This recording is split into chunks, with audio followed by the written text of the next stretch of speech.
Hello student, in this video we have discussed about the double helix model of the DNA. So किस तरीके से questions हमें exam में पूछे जाते हैं देखो. Describe the role of hydrogen bonding in the secondary structure of DNA. ऐसे क्वेश्चन पूछा जाएगा या समटाइम्स दे आर मतलब थोड़ा ट्विस्ट करके पूछेंगे. Right a note on the double helix model of the DNA. Okay, इस तरीके से भी पूछ सकते हैं. So what is the answer of that question? Double helix model of the DNA is the first point the widely accepted molecular model of DNA is double helix structure. ठीक है, ये जो डबल हेलिक्स स्ट्रक्चर मॉडल है वो accepted structure है, ये वाला जो है.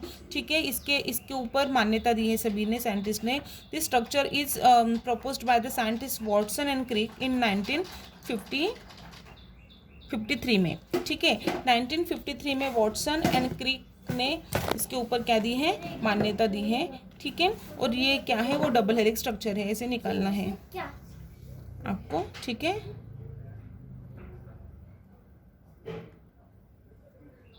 इसकी प्रैक्टिस करोगे आप तो आपको बराबर आ जाएगा. फिर ये जो न्यूक्लियोटाइड्स है, ठीक है, एक इसमें क्या रहेगा, 3' रहेगा और दूसरे इसमें क्या रहेगा, 5' रहेगा. ठीक है, फिर क्या रहेगा, न्यूक्लियोटाइड्स कैसे रहेंगे, जी के साथ सी, ए के साथ टी, सी के साथ 4, फिर टी के साथ ए, ऐसे जो है उसका सीक्वेंस रहेगा, ये आपको देखना है. This is the double helix structure of the DNA. So let's see in detail. देखो ये जेरोक्स थोड़ी फेंट है, समझने की कोशिश कीजिए. The Watson Crick model of DNA structure proposed that the two right-handed polynucleotides chain are coiled the helical fashion around the same axis, thus forming the double helix structure.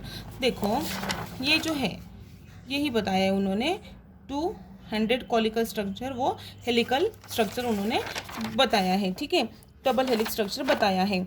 The two chains are strong and are anti parallel. दो जो chains हैं वो strands are anti parallel हैं. Parallel है क्या, नहीं है, anti parallel है. There 3' and 5' internucleotides phosphodiesters bridge can be in the opposite direction. बराबर है, 5' और 3' जो था, ये जो है 5' और 3' वो किससे है, अपोजिट डायरेक्शन में है.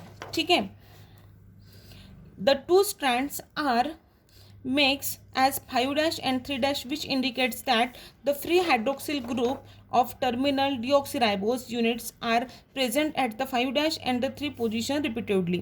मतलब जो टू स्ट्रैंड्स में जो 5' और 3' उन्होंने दिए हैं एंटी पैरेलल डायरेक्शन में, उसका इंडिकेशन क्या है कि फ्री हाइड्रोक्सिल ग्रुप जो है वो of terminal deoxyribose units are present 5' and 3' respectively. मतलब दोनों भी पोजीशन में 1 by 1 वो प्रेजेंट है. कौन से, deoxyribose unit. Okay, therefore a linear polymer has a free 5 hydroxy group at one end and the free 3' hydroxyl group at the other end. बराबर है, लीनियर पॉलीमर जो है हैज फ्री 5 हाइड्रोक्सी ग्रुप, 5' में क्या है, हाइड्रोक्सी ग्रुप है, end one end of the 3 hydroxy group at the other end. बराबर है, वही बताया उन्होंने.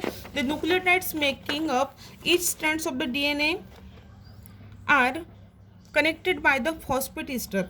जो न्यूक्लियोटाइड्स हैं उसमें न्यूक्लियोटाइड्स में making a each strands of the DNA, हर एक स्ट्रैंड में डीएनए के एक फॉस्फेट ईस्टर ग्रुप क्या है, कनेक्टेड है.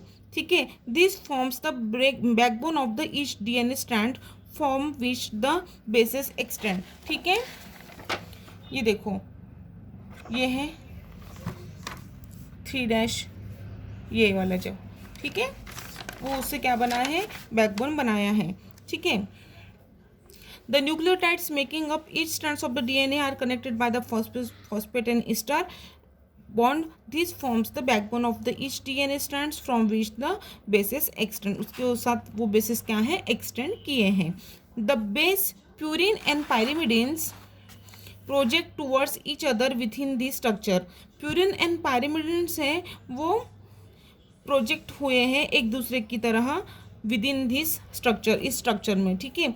While the sugar and phosphate component form the structural framework, जो शुगर एंड फॉस्फेट कंपोनेंट है वो एक स्ट्रक्चरल फ्रेमवर्क फॉर्म कर रहे हैं on the outside of the duplex, ठीक है। आउटसाइड में कौन, sugar and phosphate components form the structural framework form कर रहे हैं। The bases of one strand of the DNA are paired with the bases of the other strand bye means of the hydrogen bonding. The जो basis है one strand of the DNA paired with the bases of the other strand, मतलब एक strand का DNA दूसरे strand के DNA के साथ वो पेयर्ड कर रहा है और उसकी वजह से वो उनके बीच में क्या हो रहा है, एक प्रकार की हाइड्रोजन बॉन्डिंग हो रही है। Guanine is hydrogen bonded to cytosine and adenine to thymine. Cytosine and adenine can be joined by together bonding, while cytosine and guanine can be joined by the 3 hydrogen antibonding. देखो ये जो bonding बताए guanine साइटोकिसिन के साथ, then adenine thiamine के साथ, cytosine guanine के साथ, ऐसे क्या बनाए हैं इन्होंने, हाइड्रोजन बॉन्डिंग बनाए हैं, ठीक है। The 2 strands of the DNA are said to be complementary to each other. वो 2 जो स्ट्रैंड है वो क्या है, कॉम्प्लीमेंटरी है एक दूसरे से। Of the basis in the pre stand automatically determined to other.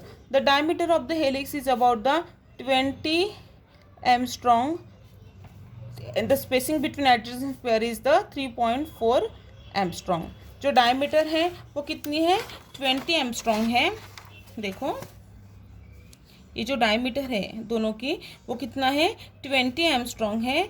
और जो क्या है, स्पेसिंग बिटवीन है, between adjacent pair, that is ये एडजेसेंट पेयर में जो बेसिंग है वो कितनी है, स्पेसिंग है वो 3.4 Armstrong ये है, ठीक है। This is all about the double helix structure of the DNA molecule. So this is also important question. If you understand this diagram of the double helix structure of the DNA, then you can easily write about the explanation of the double helix model of the DNA. Thank you.